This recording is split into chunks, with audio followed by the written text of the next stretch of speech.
Hello everyone, welcome back to my channel. আবারও চলে এসেছি একটা নতুন খাওয়া দাওয়ার ভিডিও শেয়ার করতে। তো চলো আজ সারাদিন কী খাই তোমাদের সাথে শেয়ার করি। কেমন আছো তোমরা সবাই? আমি তো মোটামুটি বেশ ভালোই আছি। তোমরা কেমন আছো কমেন্ট করে জানিও। তো আজকে সকালবেলার ব্রেকফাস্টে ছিল রুটি আর ছিল ডিম তড়কা। এটা আমার খুব একটা ফেভারিট খাবার। তো তারপরে দুপুরের মেনুতে ছিল সাদা ভাত, সঙ্গে ছিল আলু আর পটল একসঙ্গে ভাজা।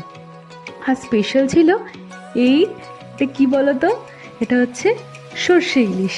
আমার তো খুব ভালো লাগে ইলিশ মাছ খেতে, আর যদি সেটা হয় সর্ষে ইলিশ তাহলে সেটা তুলনার বাইরে। তো এটা দিয়ে আজকে দুপুরের লাঞ্চটা সেরেছি। দেখো যেমনি দেখতে সুন্দর হয়েছে, খেতেও সেমনি সুন্দর। খুব ভালো লেগেছে খেতে।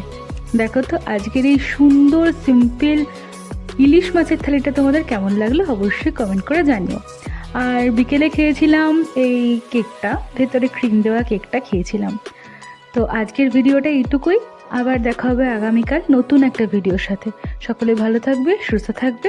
আজকের মতন সকলকে টাটা।